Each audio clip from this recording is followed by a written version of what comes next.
नमस्ते सर्वांना, मी जुईली। आपण आज पाहणार आहोत शेवग्याच्या शेंगाच्या पानांची भाजी। ही चविष्ट असून सुद्धा अनेकदा दुर्लक्षित होते, मात्र तिचा आरोग्यावरचं परिणामकारक योगदान पाहता ती नियमित आहारात असायलाच हवी। चला तर आपण पाहू ही पौष्टिक आणि स्वादिष्ट भाजी झटपट कशी बनते।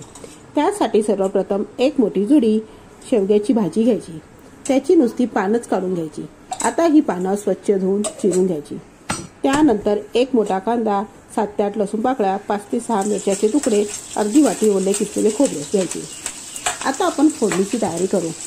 एका भांड्यात तेल गरम करून घेऊ। त्यामध्ये मिरचीचे तुकडे टाकायचे। मिरचीचे तुकडे तडतडले की त्यामध्ये ठेचलेला लसूण टाकायचा आणि तोही परतून घ्यायचा। त्यानंतर त्यामध्ये बारीक चिरलेला कांदा टाकायचा आणि तोही परतून घ्यायचा। गुलाबी रंगाचा होईपर्यंत परतायचा, त्याला खरपूस भाजायचा नाही। त्यानंतर त्यामध्ये शेवग्याच्या शेंगाची भाजी घालायची आणि मिक्स करून घ्यायची।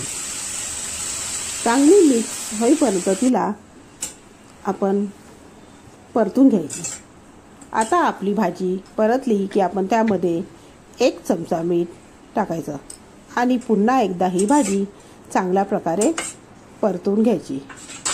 आता आपण या भाजीवर झाकण ठेवून मंद आचेवर वाफ येऊ द्यायची। भाजी वाफली की त्यामध्ये आपण किसलेलं ओलं खोबरं टाकायचं आणि ही भाजी पुन्हा एकदा परतून घ्यायची। ही भाजी कृष्णाच्या आवडीच्या भाज्यांमधली एक पारंपरिक शेवग्याची भाजी आहे। त्यामुळे कृष्ण जन्माष्टमीला नैवेद्यही ही भाजी बनवली जाते। ही भाजी बघितली की लहानपण आठवतं, पण चव मग अजूनही तितकीच भन्नाट आहे। ही भाजी गरमागरम भात किंवा पोळीसोबत उत्तम लागते। तुम्ही एकदा ही रेसिपी नक्की ट्राय करा आणि तुमचं मत कमेंटमध्ये नक्की सांगा। आणि अशी ही भाजी तुमच्याकडेही बनते का हेही मला नक्की कळवा।